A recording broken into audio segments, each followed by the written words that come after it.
Good, good, good. No, no, no, no.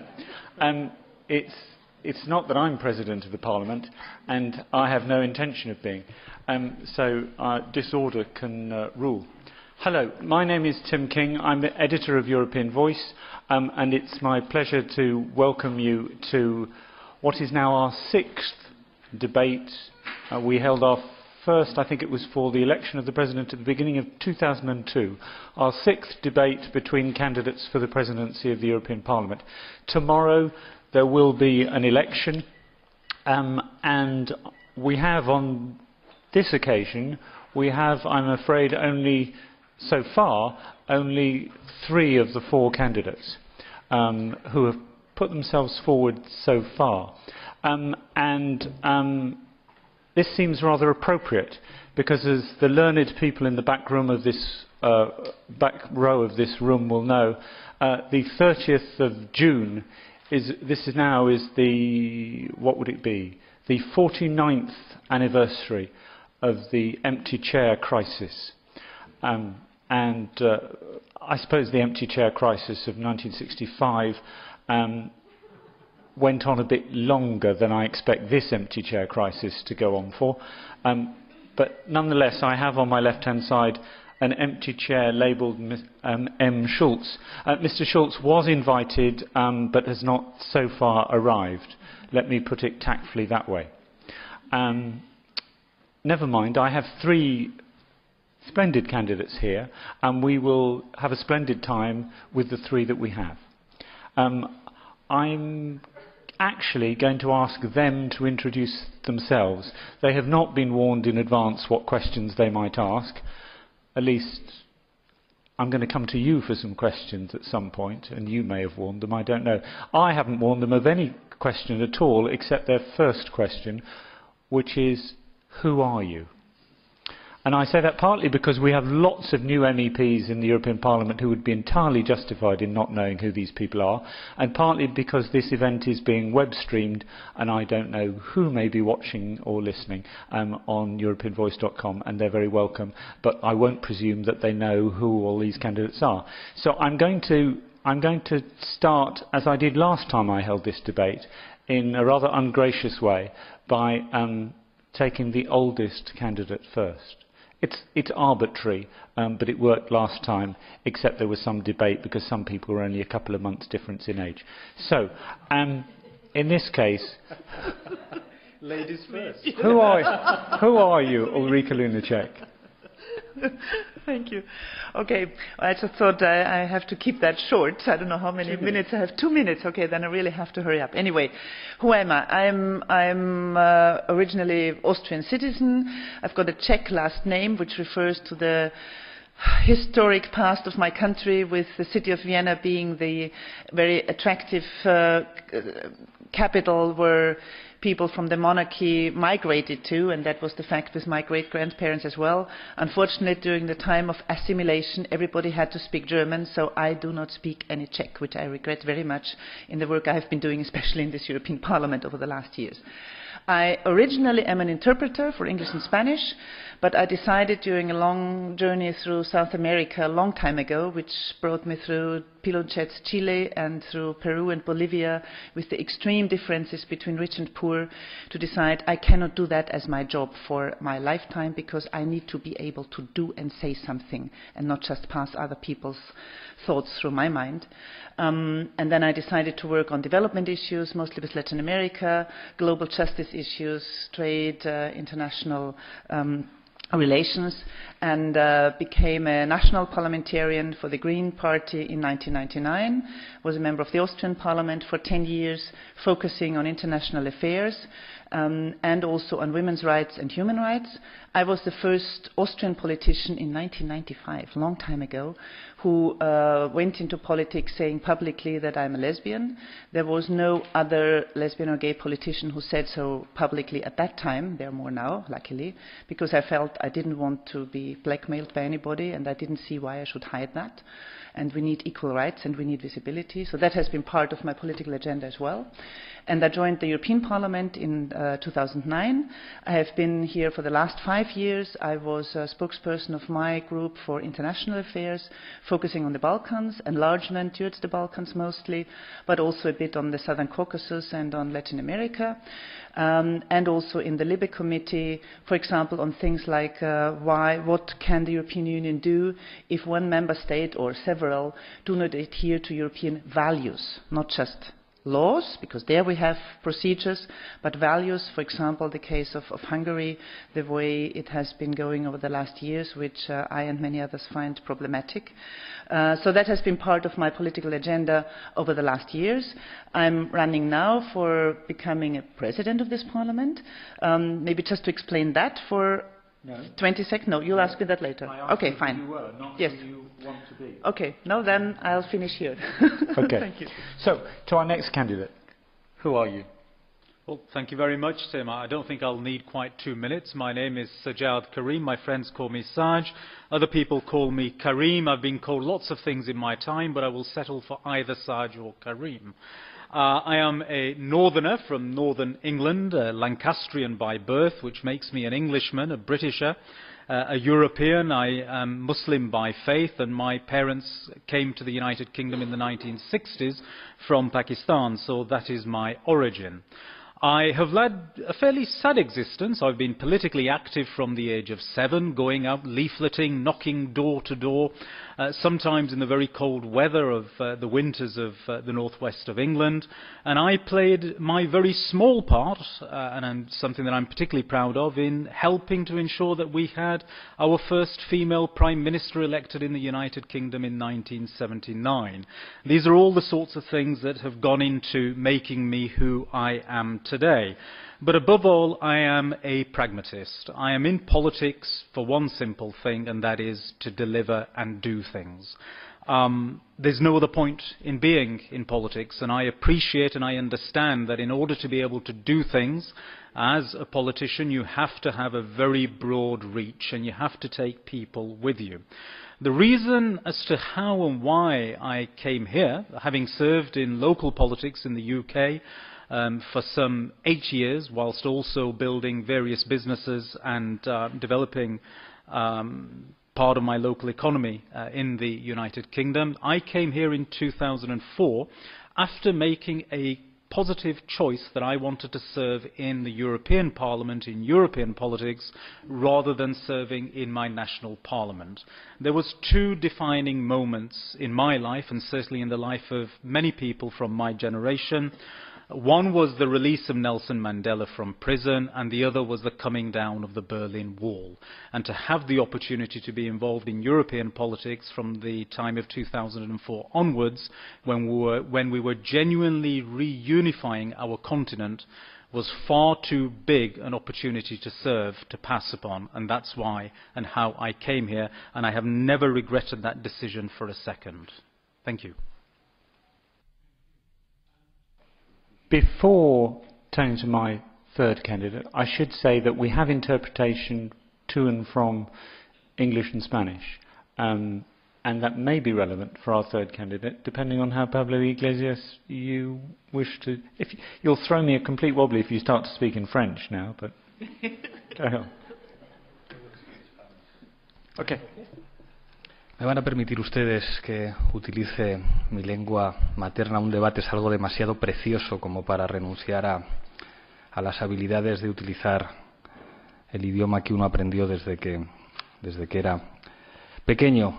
No les hablaré de lo que quiero ser, pero sí de lo que fui, tanto en términos profesionales o académicos como en términos políticos. En términos profesionales se resume rápido. Soy profesor de ciencia política, me licencié en Derecho, también en Ciencias Políticas, y obtuve el doctorado, muchísimas gracias, en la Universidad Complutense de Madrid. Hice también un par de másters y tuve la oportunidad de investigar en algunas universidades europeas y de otros países. En términos políticos, probablemente soy un resultado bastante previsible de la historia de mi país. Mis abuelos eran socialistas, fueron perdedores de una guerra en la que combatieron en el bando de la democracia. Mi tío abuelo fue condenado a muerte y fusilado, mi abuelo fue condenado a muerte, la pena fue finalmente conmutada, pasó 5 años en prisión y después fue uno de tantos españoles que tuvo que sufrir eso que se llamó el exilio interior. Mis padres militaron políticamente también en defensa de la democracia durante la dictadura y también a mi padre su militancia le costó la cárcel. Yo empecé a hacer política desde los 14 años, participé en diferentes movimientos sociales y conocí de primera mano experiencias cruciales en la historia reciente de los movimientos sociales europeos, como las movilizaciones de Praga en el año 2000 en el marco de la reunión entre el Fondo Monetario Internacional y el Banco Mundial, o la tristemente famosa reunión del G8 en Génova, donde un activista cayó asesinado por las balas de los carabinieri italianos. Tuve algunas experiencias de formación y de trabajo en América Latina. Las experiencias de transformación y cambio político en este país me enseñaron algo que quizá aparecerá en este debate y es que el cambio político es posible. Muchas gracias. Thank you. Let me come now to a slightly more.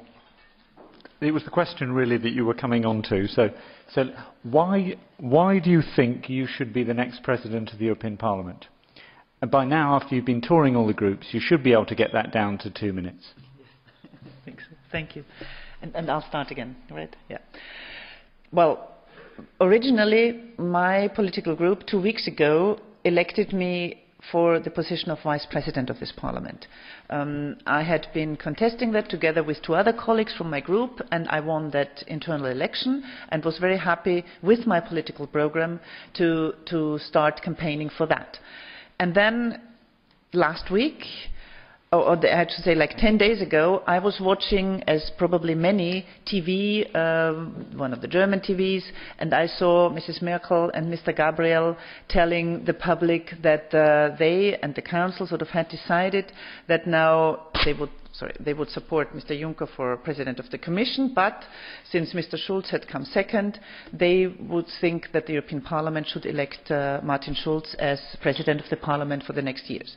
And there I and many others had been sitting there sort of asking, what is that about? As parliamentarians, it's for us to decide who is going to be our President of Parliament, and not the Council. And I say that coming also from a background of a party that has been in opposition most long time in our lives. I mean, this is for parliaments to decide and not for Council. And that, it wasn't just me who felt that way, but also many other parliamentarians of the Green Group and others. And so Tuesday last week, my political group sort of said, well, then we should have somebody run also from the pro-European side of this Parliament, but to give MEPs really a choice. Yeah? And then I didn't know who else was running, I have to say. I knew about you, but not about you. But sort of it was like also from the definite pro-European field of Parliament to have somebody else. And I accepted that challenge, saying, okay, then I'll run for president. The main things I would want to do is really to work on rebuilding public trust in the institution.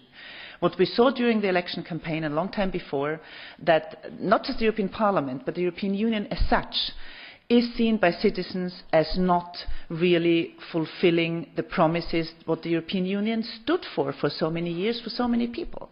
In times of economic crisis and economic hardship, the way the European Union acted in trying to solve some of the problems didn't work as fast and as thoroughly as it should have. So that is one thing, trying to build this public trust. We also have lots of problems inside this House with public trust when it comes to lobbying, to trying to buy lawmakers with money. We had a scandal in the last period involving also one politician from my own home country, from the major party of this Parliament and others. And, for example, we do have a code of conduct for parliamentarians, but it is is not really monitored in the way it should be. So that we should also have something like a legislative footprint, that every law can be followed by who talked to you, which lobbyists sort of wanted to talk to whom. We need a mandatory lobbying register. So that's the part of lobbying. We also need to really make this house a more ecologically sustainable one, with lots of things I have there. So that's one thing. And the last part, and I'll finish then, and then we can go in debate. With the rise of right-wing and right-wing extremist groups that are presented in this parliament now, I think somebody like me, who has had visibility in the fight against nationalism, against racism, against xenophobia, homophobia and discrimination of lots of groups, and fighting for a society where diversity is a richness and not a threat, I think I have a good position also to the outside to convey what this European Union and this Parliament stands for. Same question to Pablo Iglesias. Fíjense, ahí hay una cosa extraña aquí, cuando se plantea la pregunta de por qué uno quiere ser presidente del Parlamento Europeo. Parece que este es un debate normal, ¿verdad? Se presentan los candidatos de 3 grupos parlamentarios diferentes y expresan ante un público que escucha con atención las diferentes propuestas. Eso es la democracia, ¿no? La democracia es que venimos aquí los 3 y contamos lo que pensamos cada uno con toda cordialidad y con toda normalidad. Pero todos los que sabemos aquí sabemos que es mentira. Aquí hay un fraude de origen. Yo he dicho muchas veces algo muy triste, que donde se producen los verdaderos debates es en los programas de televisión y no en las cámaras parlamentarias. Y me entristece porque, por desgracia, es la verdad. Aquí falta alguien, falta el señor Schulz, al que yo he interpelado directamente para que estuviera en este debate cuando se dirigía a los miembros de mi grupo para exponer su programa, pero decía que tenía problemas de agenda. Vamos a elegir un presidente en esta Cámara parlamentaria que no se somete a un debate con otras personas que aspiran a competir por esa presidencia. Y esto es algo a lo que asisten con absoluta indiferencia los ciudadanos europeos. Entonces pareciera que esto es un debate ideológico, en el que tenemos a alguien supuestamente más de izquierdas, a alguien menos de izquierdas y a alguien al que habría que situar en ese eje tan tramposo en el que a los diferentes grupos se les ubica en claves ideológicas. Les aseguro que yo de ideología sé un poquito porque soy profesor de ciencias políticas, pero es que esto va más allá de la ideología, esto tiene que ver con la democracia. ¿Qué es lo que ocurre en Europa? ¿Quién manda en Europa? ¿El Parlamento Europeo o la Troika Europea? ¿Manda el Fondo Monetario Internacional y la Comisión Europea o manda el Parlamento en el que los ciudadanos han elegido libremente a sus representantes? Todos sabemos lo que ocurre en última instancia. El problema fundamental de las instituciones de la Unión Europea es que no responden apenas a mecanismos democráticos y el único espacio que estaría llamado en última instancia a representar los deseos y la voluntad popular de los ciudadanos es este Parlamento. ¿Serviría para algo tener una presidencia diferente que asumiera que a un presidente no se le puede elegir como un conjunto de componendas de diferentes grupos políticos que después nos cuentan que son diferentes? ¿Cuál es el problema de lo que va a pasar mañana? Lo mismo que ocurre en Grecia, lo mismo que ocurre en Alemania y lo mismo que ocurre en mi país, que las 2 principales fuerzas políticas se ponen de acuerdo en los despachos para construir una ficción democrática en la que no se debate de nada, en la que todo el mundo sabe lo que tienen que votar, en la que los ciudadanos están muy lejos y sin embargo los lobbies están muy cerca. ¿Qué es lo que representaría la posibilidad de tener una presidencia diferente en este Parlamento Europeo? No un problema ideológico de si somos más de izquierdas o menos de izquierdas, sino la posibilidad de que esta Cámara supiera plantear de alguna manera un planteamiento de dignidad. Es decir, miren ustedes, a nosotros no nos ha elegido ningún banco ni ninguna grande corporación para estar aquí. Nos han puesto aquí los ciudadanos europeos. Y eso tiene que tener una traducción muy clara. No puede haber ninguna institución económica o política por encima de la soberanía popular de los europeos. Eso es lo que podría cambiar mañana. Thank you. This European election that I have just been through has been fundamentally different to every other election that I have ever participated in. And it was fundamentally different in one way. I have participated in elections since 1977. I've actually been a candidate in elections since 1986 and a candidate in public elections since 1993.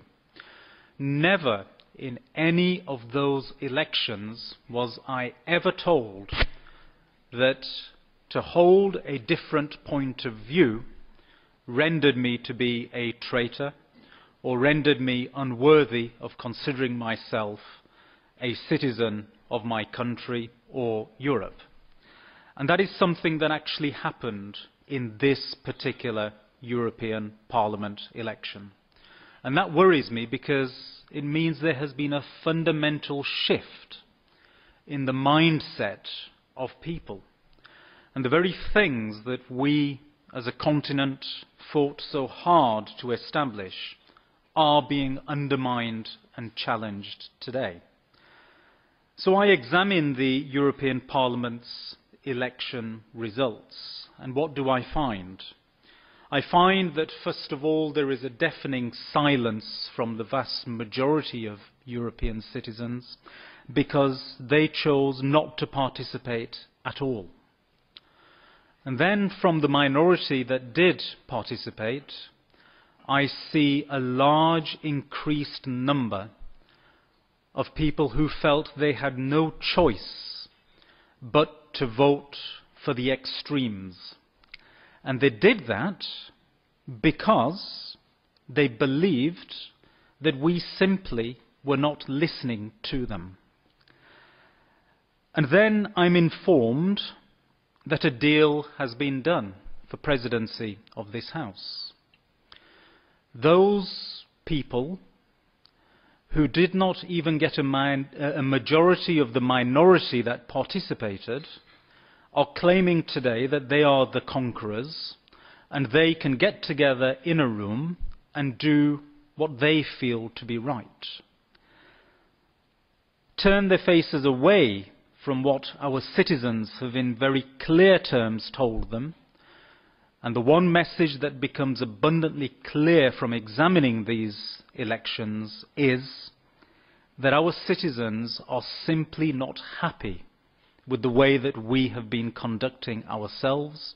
They want us to change, they want us to reform. And the fact of the matter is, ladies and gentlemen, that unfortunately the powers that be have decided that that simply is not a message they are willing to hear, let alone to comprehend or act upon. And if there was ever a sad day for democracy, it is today. Because when you look at that empty chair, it is not only Mr. Schulz who is not here, it is not only the socialists that are not here, but he is also the candidate of the EPP group, and he has the support officially of ALDE group also. That is the state of our democracy today. Is there any wonder that the people of Europe feel that the way that they do about this particular institution? It is too distant from them. It doesn't listen to them. It is deaf to their concerns. It is not willing to react when they send us a very clear message. So why have I put myself forward? A way of answering the question at some later point. Let me swiftly and make this as short as you can, but it picks up something that Pablo was talking about. I mean, you and something you were just referring to as well. Each of you has been put forward by a particular political group, but you will not be elected president of the Parliament simply on the support of one group alone. Nobody will. So why would anyone from any other political group support you? I'll come straight back to you since you were near that area. Well, thank you. I have 10 years of experience of working in this House. I have many colleagues that have worked with me from across the groups. I have a record of delivery. I have a record of carrying out a reforming programme. I'm a politician who believes that the only way, as I said in my introductory remarks, of actually delivering is by making sure you bring your colleagues with you. And it's not just about listening to their point of view. It's about genuinely understanding exactly where they are coming from. And even if I, as a politician, because of my own personal beliefs, cannot sign up to the exact frame of wording that they have asked for, sometimes their thinking behind what they have framed can be accommodated. And that's the point at which you have got to reach. The work that I have done within this House on increasing transparency rendered me in a position where I was eventually leading on and becoming chairman of the relevant Code of Conduct Committee that has already been referred to here. That is in its infancy, but believe me, it is a huge step forward from the terrible situation that we were in not so long ago, particularly in relation to the allegations of corruption that were being made against us. And then, along with that, when I look at the face of Europe today, and I hear from people from outside of Europe, that Europe is becoming inward-looking, it is becoming protectionist, it is once again harking back and looking to a very dark past that it has had, I feel duty-bound to put myself forward, because that is not what my Europe is about. And I want to show a very different face to the world. That's why I'm a candidate in this election, and that is why people should elect me. And that was the answer to the question before. But just to remind you, Pablo, because I'm going to come to you now, the question is why would MEPs from other political groups support you? Contestaré directamente a la pregunta. Quizá por deformación profesional, yo no pienso que la política sea una cuestión de currícula, sino una cuestión de poder. ¿Por qué algunos miembros de otros grupos políticos podrían apoyarme a mí? Porque la política en última instancia es empujar las contradicciones del adversario.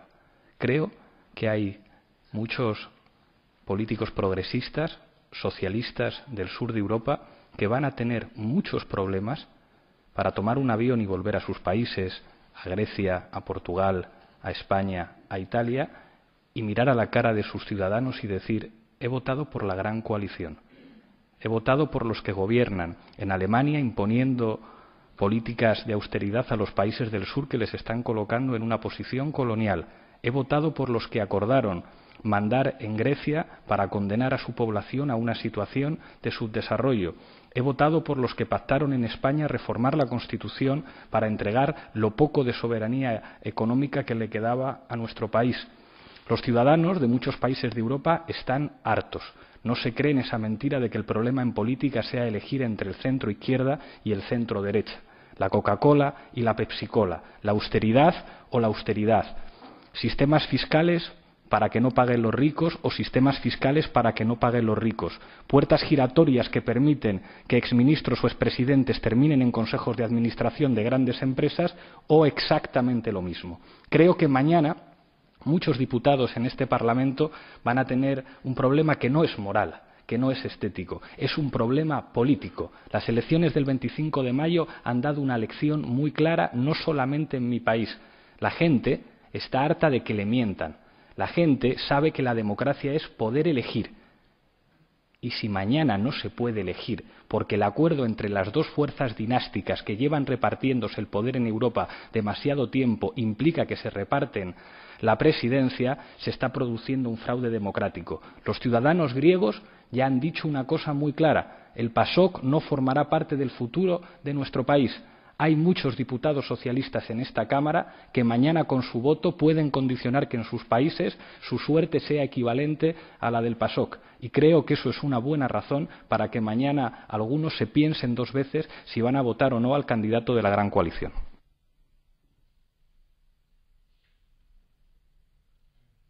Okay, and just for a change, since neither English nor Spanish are my mother tongue, but I like to speak both, so I'll switch to Spanish, if you allow. Voy a cambiar al español ahora porque me encanta tanto hablar español como el inglés. Entonces, quisiera al principio referirme si me permite, a una cosa que han dicho mis colegas y yo también. El hecho de este acuerdo que han hecho entre los dos principales grupos políticos, más ahora también los liberales. A mí, la cosa de las elecciones mismas, de que aquí en este Parlamento acordamos que para las elecciones cada partido europeo va a nombrar una cabeza de lista europea que será la o el candidato para presidencia de la Comisión. Esto yo también defendía, porque yo pensé que esto era una buena idea. Hasta en este Parlamento teníamos ya un acuerdo en la Comisión Constitucional de votar 25 diputados de listas europeas. Eso no pasó por la plenaria. Esto sí, para mí no era un acuerdo malo, ¿ya? Lo que pasó después es ahora que primero el Partido Popular Europeo demoró semanas en decidir que la persona que ellos habían votado número 1 realmente lo nombraran como presidente de comisión, para después que él venga aquí para presentarnos a nosotros los parlamentarios como que quiere políticamente. Y segundo, nos dijeron a nosotros, pero tienen que votar al señor Schulz, que salió segundo y no primero, como presidente del Parlamento. Eso es lo que a mí no me gustó de ese deal, ¿ya? Por eso yo también digo, esto es falso y lamento mucho que el señor Schulz no esté aquí. La otra cosa, ¿por qué yo? Yo tengo en esta casa, en este Parlamento, un recorrido de 5 años en temas muy difíciles. Yo he sido, por ejemplo, reportera para el país de Kosovo, el país más joven de este continente, con muchos problemas aún, no solamente de su estatus de país, sino también en relaciones con Serbia, en su proceso hacia la Unión Europea. Y allí he aprendido realmente negociar con colegas temas muy sensibles y tener éxito también. Y creo que en mi estimación, si comparo mi experiencia con el Parlamento Nacional, en el cual yo estuve 10 años siendo parlamentaria, la experiencia aquí, donde cada día hay que negociar, en el buen sentido de la palabra, hay que tratar, como dijiste tú, entender lo que quieren decir los demás, a pesar de que sean de lados ideológicos que a mí quizás no me gusten, y tratar de llegar a un consenso, a compromisos que valen para la mayoría. Esto es un experimento, una experiencia que yo pienso muy válido para también la presidencia de este Parlamento. En el sentido, yo no voy a dejar mis opiniones políticas en la caja y salir de presidenta sin ninguna idea política, nada que ver, ¿no? Pero tratar de realmente lograr que este Parlamento recupere o realmente salga hacia el público como el Parlamento que es, de 28 países, de gente de una diversidad política, diversidad étnica, diversidad lingüística, ¿ya? Donde tratamos de realmente sacar lo mejor para los ciudadanos y las ciudadanas de este continente. Eso es importante. Y allí yo sí, el cambio que se necesita es un cambio democrático, un cambio social y económico y un cambio ecológico. Esto sí voy a defender también si mañana me voten presidente o presidenta o vicepresidenta de este Parlamento. I like it when non-native speakers of Spanish speak Spanish because it improves my chances of understanding, and it's partly because you talk slightly slower than Pablo here, but that doesn't mean I'm going to give you more time. I would just like to, if you switch to Spanish, you don't get more time. Next question, and choose what language of the two you're going to answer this in. I mean, it's already been alluded to that we have a more polarised Parliament. We think we have a more polarised Parliament. The Parliament hasn't met in plenary session yet, so perhaps we don't really know. But how does that affect your perceptions of the role of a president, the president of a theoretically more polarised Parliament? Let me start with you. I think the one thing I've been imagining also myself, sort of sitting in front of the plenary and leading the debate and having really very difficult debates among parliamentarians, or very... Could I help you with the role play? Okay, no, but just really having, people yell at each other. We've had that before, but sometimes I would imagine with some of the future parliamentarians that I know of, that situations like that could be even more difficult to manage from where you're sitting here on top trying to, have them just like that. And if they won't stop, then what do you do? Situations like that, I could imagine that can happen more often. I think there it will really be up to all parliamentarians to see to it that the debate remains one where you can talk in a, let's put it that way, maybe in an emotional way, that's not my problem, but in a civilized way, not really going against each other, which happened at least one time, I remember.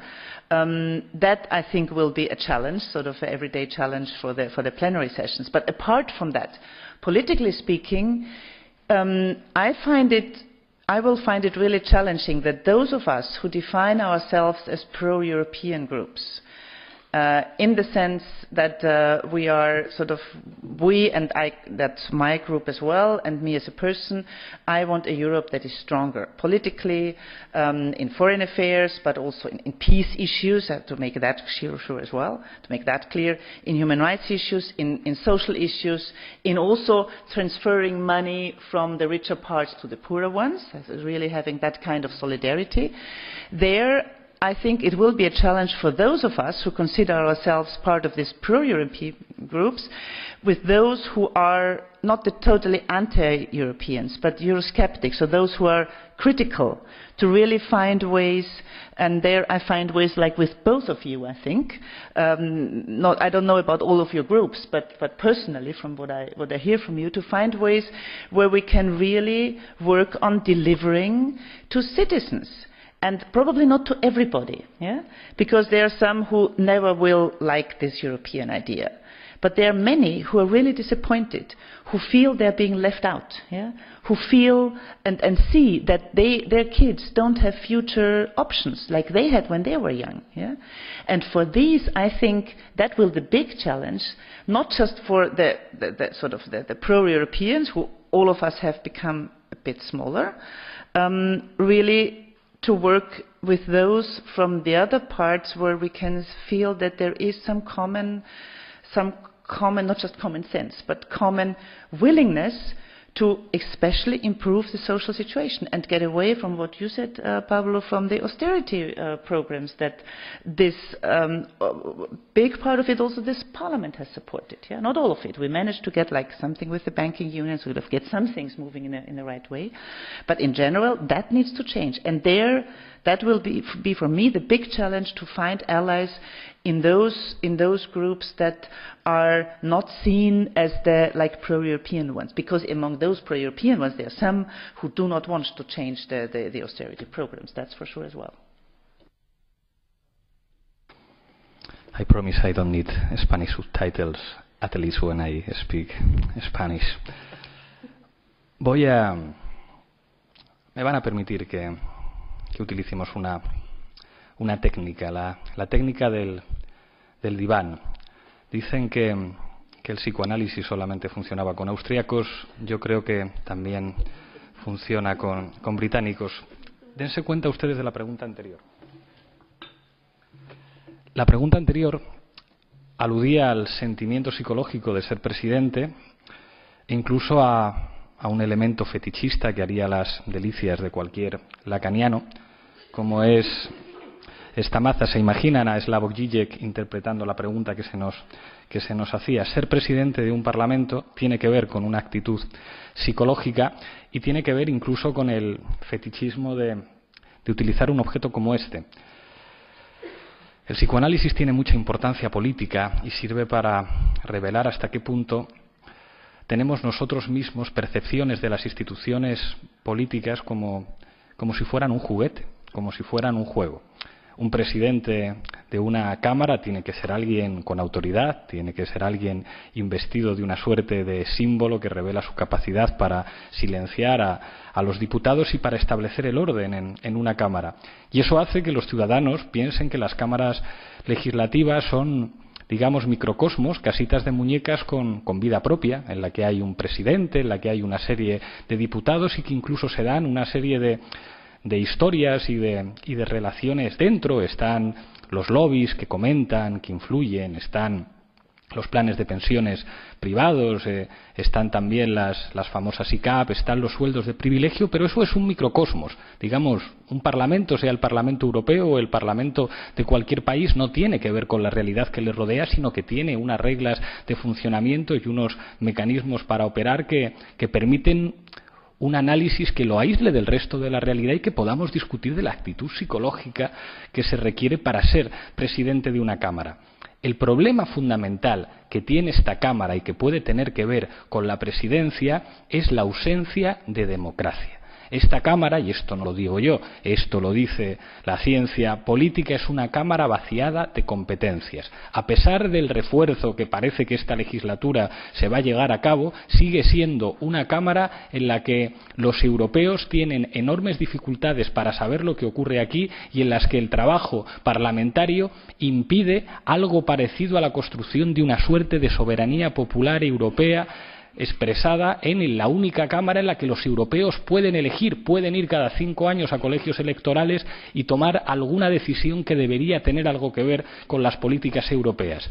¿Qué es lo que significa, por lo tanto, asumir la presidencia de un espacio como este? Plantear que hay un problema de dignidad democrática. Cuando una institución no representa a los ciudadanos, cuando una institución cuenta con miembros que cobran, y perdonen que lo diga, sueldos de escándalo si lo comparamos con los sueldos medios que cobran los ciudadanos de los países de la Unión, cuando estamos ante una institución que avala decisiones económicas que están llevando a situaciones de inseguridad a buena parte de los ciudadanos europeos mientras disfruta de privilegios, el problema del presidente de esa Cámara no es su actitud psicológica ni la habilidad o la severidad con las que maneje una maza, sino una voluntad política inequívoca de devolver a esta institución, si es que alguna vez la tuvo, una mínima dignidad democrática, que supone no escuchar a los lobbies, que supone no escuchar solamente los debates parlamentarios, que supone escuchar a los ciudadanos y esforzarse porque los debates que se produzcan en este espacio tengan una trascendencia más allá de este mismo espacio, para que discutir de la actividad parlamentaria no sea discutir de las historias de los diputados, los presidentes y los vicepresidentes, sea discutir de los debates que los ciudadanos europeos imponen a sus representantes para que tengan en sede parlamentaria.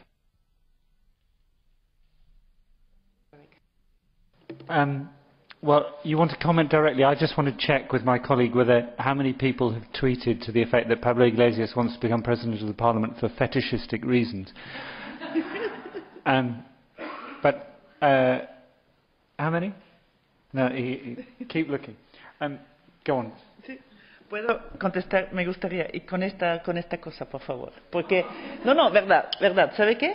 Porque justo cuando estaba escuchando a Pablo hablar, y como yo antes había hecho esta alusión a esta cosa, pensé, ¿sabes qué? Como mujer, ¿ya? Con una historia de feminista que yo tengo desde hace muchos años, esa lucha de poner más visible a las mujeres, también en la política, y también como demandar que las mujeres seamos vistas iguales de derechos, iguales también de autoridad a los hombres. En ese sentido, yo sí, de presidenta o vicepresidenta de ese Parlamento, sí utilizaría esta cosa. Esto solamente quisiera añadir lo que tú dijiste. Y otra cosa también, mira, para mí, el Parlamento Europeo, con la experiencia que tengo en el Parlamento Nacional Austríaco, este Parlamento es mucho más transparente que el en Viena. Yo no sé de las Cortes en España o de Westminster, ¿no? Pero en este Parlamento cada sesión es pública. Hasta muchas sesiones son transmitidas por web. Entonces los ciudadanos y las ciudadanas sí pueden participar más que en los parlamentos nacionales. Eso sí, aprecio mucho de este Parlamento.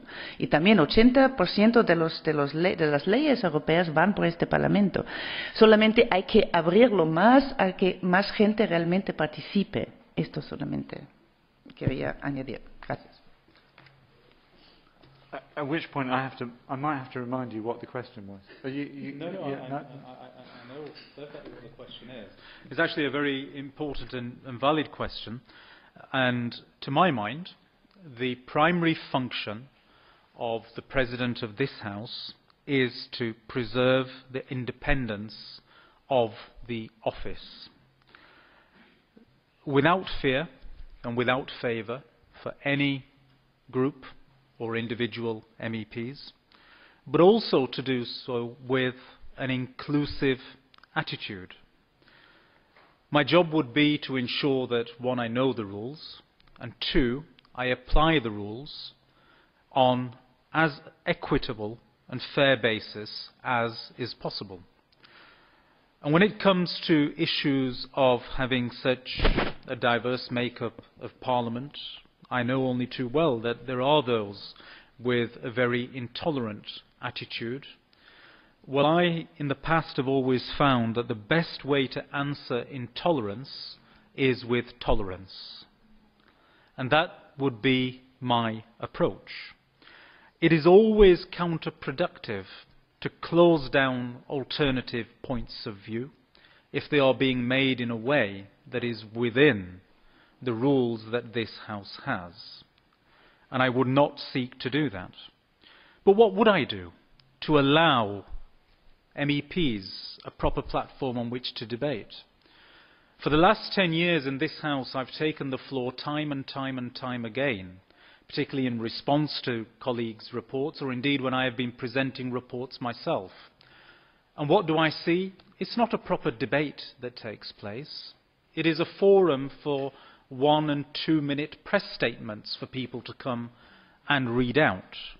And in particular, what has annoyed me more than anything else is those MEPs who have not been present for months and months in committee when I've been hammering out the detail of what I've been doing, but yet they turn up completely misinformed and ill-advised and read out a statement that is actually factually incorrect, and they have no idea of the context of what I've done.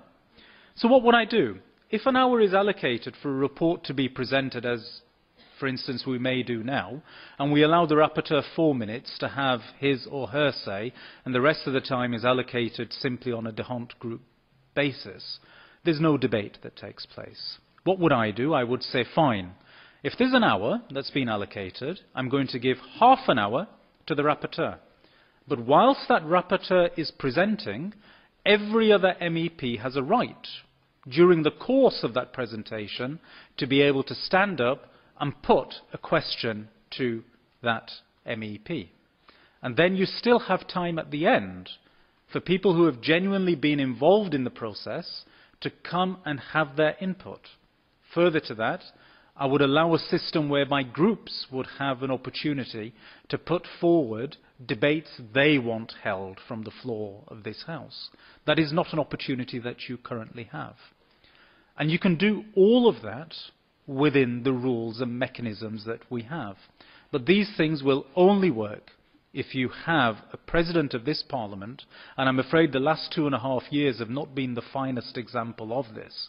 These will only work if you have a President of the Parliament who is willing to be open and tolerant of the fact that each MEP who has properly been elected to this House has as much right to operate within the rules as I, as President, do.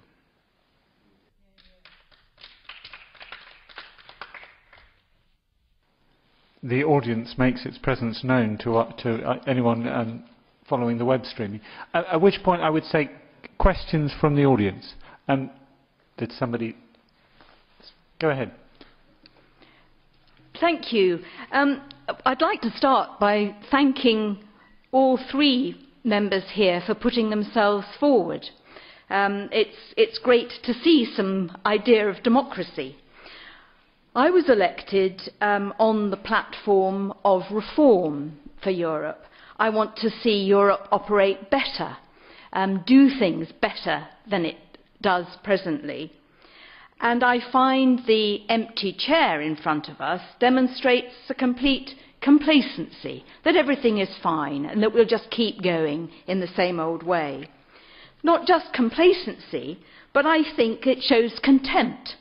Contempt by Martin Schulz, contempt for democracy, contempt for the members of this House, contempt for the role of the Parliament. And what I'm looking for is a President who will show respect for the members, will show respect for the proper process, respect for the participation of members. And I would like to see and hear from our three candidates as how they will ensure that. Right, you lost it. Go on. Encapsulate in a sentence the question. The question came right at the end, which was how will our candidates show respect for the members of the Parliament and for the process of the Parliament and the participation of the members? Thank you. Sorry. Yeah, I'll take a question here, and then I'll take one more, and then we'll go to the panel. Okay. Hi. Thank you very much. I have a personal characteristic, which is that my political past is very short. Okay, so that's both an advantage and a disadvantage. Okay. I will not enter in the disadvantage part. Okay.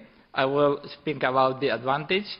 The advantage is that I like to ask plain questions and, if possible, receive plain answers, because I think that that's what people want, and I think we are talking a lot about people here, so maybe we should devote some attention to what they want. So my question is, after a little bit more of introduction, okay, we are talking a lot about the absence of Mr. Schulz. For some people, it might be surprising that what has been usually called the center-right and the center-left work together in the Parliament to vote and elect a candidate. Okay, but I think there is a simple reason, and that people understand that. The reason is money. Okay, money in the sense that I am going to explain.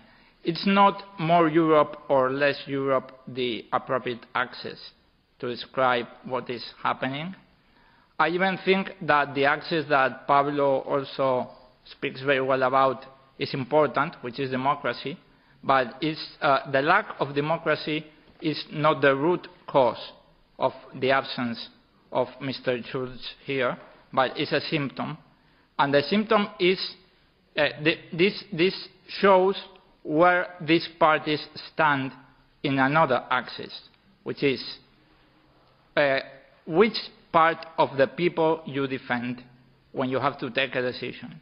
Those that are suffering from hunger or don't have a home or cannot meet the ends and are struggling every month to meet the ends, or you defend a small elite of absurdly rich people, which gets richer every day, as we have these very intellectual and interesting debates. Okay, and I think that's the question, and that's what I want to ask the candidates. Okay, where do you stand in that axis? In particular, for example, would you support an audit of the public debt of the European states that are having problems to invest in feeding and housing their population, for example?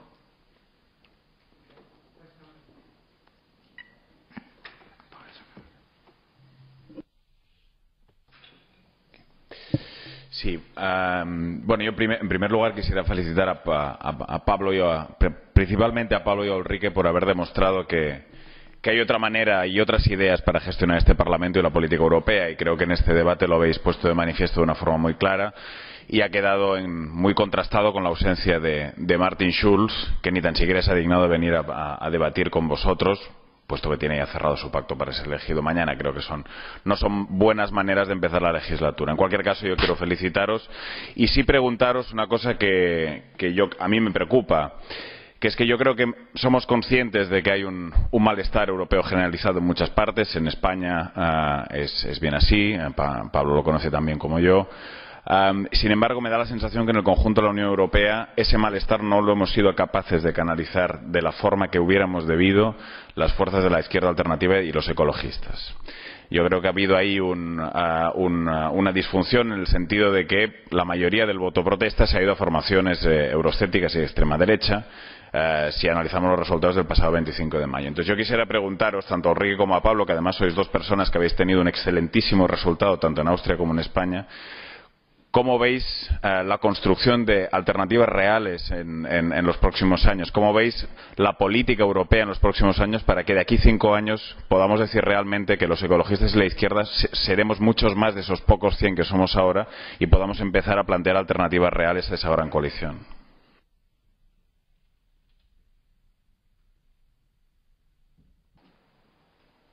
Okay. Fairly concisely, even though those marvellous questions actually open up huge vistas, but that's what the bar is for in some ways. Sajjad, start with you. And you can take those questions in any order you like. Well, thank you very much. How would I deal with the issue of showing respect for MEPs and Parliament? Well, you know, with this, there's a certain amount of... well, there's an issue here. How does anybody show respect for an institution that has no respect for itself? Tomorrow, MEPs are being asked to come forward and endorse an exclusionary backroom deal that is so well displayed here today. In the House of Inclusion, today, most of Europe is excluded. And yet the MEPs of this House, the vast majority of them, are being told not to question it, don't even think about it, you just simply come in and you do as you are told. How on earth do you expect anybody from outside this institution then to afford us any respect?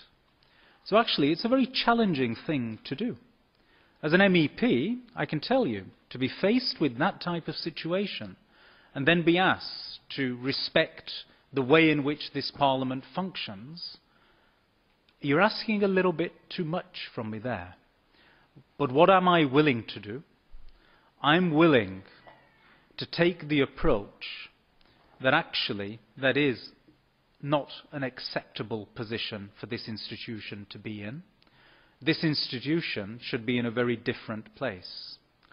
But I'm not going to respect that process. What I will do is commit myself for the next 5 years to working towards making sure that 5 years from now, the people of Europe do not allow for this situation to emerge again. I can't respect what has happened here. I was asked about plain questions and plain answers. Well, as I said at the opening, I come from Northern England. If there's one thing we do pretty well, it's speaking our minds in very straightforward terms. Which part of society would I defend? Those who have no money, no home? Or would I be defending the extremely rich? You know, this is a problem that I have because in this Parliament, unfortunately, this whole idea that because I am a British Conservative and I belong to the ECR group, I am somebody that has a particular background, I therefore cannot understand the everyday lives of Europeans. This is a picture that has been painted about me. You don't know, you're a new member, you see. I find it incredible. I'm somebody who started my working life at the age of 16, working 14 hours a day for £8 a day. But equally, I was lucky. Unlike our youth today, I had hope from the fact that I had opportunities available to me. And I was hungry, so I grasped those opportunities, and I didn't let go. And I've seen the other side of the coin as well, where I have actually developed enterprises, and I have gone on then to have employees, but on a much more equitable basis. So I put myself forward as a European that actually everybody can relate to. I have seen it from all sides. So my approach to these things is always getting that balance. We cannot exclude the large corporations, but we mustn't lose sight of the fact that Europe is not built only by them. Europe is built by the people, whether they are doing it as individuals or whether they are doing it as the SMEs and micro-enterprises. And that's where I come in. That's my approach. Pablo. Muchas gracias. Respecto a la cuestión de la participación, ¿qué haríamos para promover la participación? Es verdad que la sola existencia de debates políticos que trasciendan la mecánica parlamentaria es ya una cosa positiva. Pero lo fundamental no es solamente que se articulen mecanismos para que los diputados puedan debatir, para que esos debates tengan una utilidad más allá de votaciones pactadas, sino que esos debates tengan en última instancia alguna relación con lo que los representados aquí sienten, padecen y viven. Y eso tiene que ver con la cuestión que Pablo Echenique ponía encima de la mesa y que muy amablemente mi colega conservador británico contestaba con un argumento conmovedor, que es algo de lo que no pueden presumir todos los conservadores, pero cuando encuentras a uno que lo tiene es precioso. El conservador que te cuenta: yo vengo de una familia humilde, yo tuve que trabajar muy duro para llegar a donde estoy, pero ahora por suerte estoy aquí porque tuve oportunidades y tenemos que construir un mundo que dé oportunidades para todos. Y es conmovedor. El problema es que los que nos dedicamos a la política, digamos, no atendemos tanto a la literatura de las historias personales, sino a datos macroeconómicos. Y los datos macroeconómicos hablan de un nivel de desempleados en Europa escandaloso, en particular en los países del sur. Habla de niveles de desigualdad vergonzosos. Habla desde los años 70 de un empoderamiento de las finanzas que ha vaciado de soberanía las instituciones depositarias de la misma, el Estado y el resto de dispositivos administrativos derivados del Estado, que habla en última instancia de la destrucción de los valores europeos asociados a la justicia social y a la libertad. Ese es el momento en el que estamos, en el que la pregunta no es si es usted de derechas o es usted de izquierdas o cuáles son los valores con los que se identifica, sino lo que ha planteado Pablo. ¿Está usted con los de abajo o está usted con los de arriba? ¿Está usted con los que tienen asesores fiscales que les ayudan a no pagar impuestos o está usted con los que tienen una nómina y tienen que pagar impuestos? ¿Está usted con esa mayoría de gente que tiene dificultades para llenar su nevera de productos básicos o está usted con quien disfruta de privilegios? Y eso, que es una pregunta aparentemente simple y aparentemente conmovedora también, revela la realidad de los datos macroeconómicos europeos y sitúa una línea política muy clara, que va mucho más allá de etiquetas ideológicas y que tiene que ver con el proyecto de Europa que cada uno tenga encima de la mesa. Decía antes en su comparecencia ante nuestro grupo el señor Martin Schulz, un ausente muy presente en este debate, decía: la Unión Europea está herida de muerte y podría desaparecer.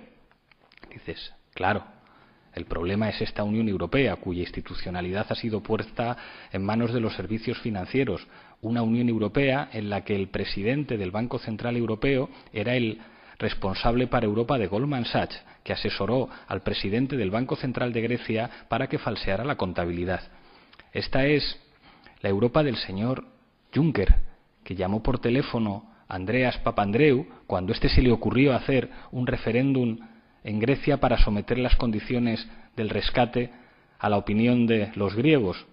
Termino ya. Una Unión Europea que ha tenido como presidente de su comisión, que tiene como presidente de su comisión todavía el señor Durão Barroso, el artífice del colapso económico portugués, propuesto precisamente por Tony Blair después de aquella foto que humilló a todos los europeos, que es la foto de las Azores. Ese es el problema de la Unión Europea, que cada vez interesa menos a los ciudadanos. Tenía razón Pablo Echenique. ¿Con quién estás? ¿Con los de arriba o con los de abajo? Y me encantaría responder a la pregunta que planteaba Ernest, pero no sé si voy a tener tiempo en este turno, porque creo que es la pregunta fundamental, y es entender que el terreno político está abierto, que la situación política europea no tiene que ver con categorías ideológicas en las que nos podemos sentir muy cómodos, que los momentos de excepcionalidad, los momentos en los que el escenario político se abren, permiten, y esto ya lo vimos en los años 20 y en los años 30, una competición por un terreno político abierto, en el que la amenaza de los monstruos que asolaron Europa en los años 30 sigue estando muy presente, y esa competición política no se resuelve con banderas y con etiquetas ideológicas, sino con el talento suficiente para asumir que estamos ante un momento de encrucijada histórica. Y me callo ya. I appreciate the respect that the restraint that you showed there, because there was so much more you wanted to say. I'm conscious that we are intruding on the trespassing on the interpreters' time. So Ulrike is going to have to keep things tight, but you must have a go at those 3 questions. Okay. Pues a la primera respondiendo a Ernest en español y después en inglés. La cosa, cómo construir alternativas reales. Yo, escuchando bien lo que han dicho los colegas, creo que quiero quizás enfocar en algunas cosas diferentes que no hemos hablado hasta ahora. Una cosa es realmente, por ejemplo, yo pienso que se necesita una nueva convención europea, de no solamente los gobiernos y los y las parlamentarias, sino realmente incluyendo la sociedad civil para discutir abiertamente y muy ampliamente lo que queremos en este continente. Y eso claramente tiene que ir a esta cosa de terminar con los programas de austeridad, de realmente encontrar maneras de cómo invertir el dinero que existe en paraísos financieros, etcétera, para crear puestos de trabajo que son sostenibles para un futuro largo. Y allí vengo una cosa que, como del partido del cual vengo, de los verdes, es tan importante: salir de la dependencia de gas y petróleo y nuclear hacia realmente una economía que esté basada en energía renovable y en eficiencia energética. Allí podemos ahorrar mucho dinero y también invertir. Y estas son cosas que yo estoy convencida, y de experiencias que tengo yo no solamente en Austria, sino en otras partes. Eso es algo que hace más creíble también a este proyecto europeo a gente que se siente muy alejada de lo que estamos haciendo allí. Otra cosa que me encantaría hacer, realmente ver que cada joven europeo de cualquier país de los 28 realmente tenga la opción, o no opción, la chance de visitar a las instituciones europeas una vez entre 16 y 19 años. Yo no digo que aquí todo esté bien, pero mi experiencia es cada joven que venga a visitar especialmente el Parlamento Europeo y conozca qué y cómo estamos trabajando, vuelve con otra idea de lo que significa también la diversidad y las luchas por encontrar un compromiso, un consenso aquí, y vuelve con otra idea de ese conglomerado europeo a su país. Esas son, creo que, 2 cosas que me gustaría invertir. And now to the colleague who asked about respect and how to make parliamentarians participate more. You see, I think one thing is that we have to be more respectful of what citizens expect from us. And there I find the lack of transparency about our lawmaking, the lack of really adhering to the code of conduct for ourselves. For example, the way that we have money that we spend without needing to really put in receipts for everything. I think that is something that citizens would really like us to be more coherent and transparent on how we spend our money. That might sound petty, but I think it's one of the reasons why many people think these parliamentarians earn so much, and what do they really deliver? Well, I know that, yes, we deliver on many things and we don't on other things. But the fact that we are not very coherent not all of us, but many of us, in the way we spend our money, and not very credible on that. I think that is something we should be more coherent on that. And also on, for example, really trying to have a mandatory lobbying register. We need the Council for that, that's for sure. But make sure, like with the legislative footprint, that each and every one of us, when making a European law, be it as parliamentarian or as member of the Council, has to be transparent about whom he or she meets and how much money is spent on that. That lobby companies or law firms have to be transparent in how much money they spend for lobbying. I think that would help a lot in making laws and the results more transparent and make citizens more respecting also what we do. And I think it would also be more respectful of what citizens expect from us. And one last thing, I think we could be a lot more credible in how we spend our money if we don't use all these plastic water bottles all the time, but have like water dispensers somewhere, which also would help ecologically on this planet. Thank you. Thank you very much. Just to wrap up, I'm going to, because you've been in full spate now, I now want you to come up with one-word answers to two questions. First question, and it's a binary choice basically. Spitzenkandidatenprozess, this is just for the record, Spitzenkandidatenprozess for or against? Against. In favor.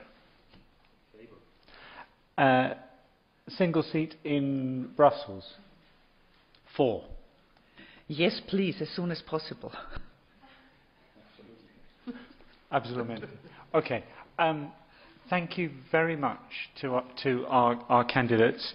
I'm very grateful to the candidates. I'm very grateful to you, the audience, for exploring this, whatever it is, 49th anniversary of the single seat crisis. I look forward to the tension of tomorrow morning. European Voice will of course be reporting the results on its website, and the consequences of such votes is the other thing that we will work through on our website and in the pages of the newspaper.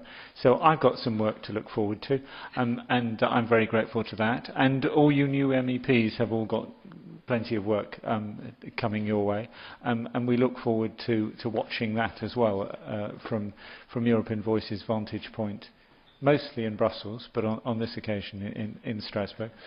So thank you very much, and I assume we'll all now repair to the nearest bar, because we won't be able to find any further bars, to get the real answers that should have been given to all those questions. But on your behalf, thank you very much indeed. And a huge thank you to European Voice for taking this initiative and allowing us this opportunity. Thank you. You're most welcome. It has been a pleasure. Thank you very much.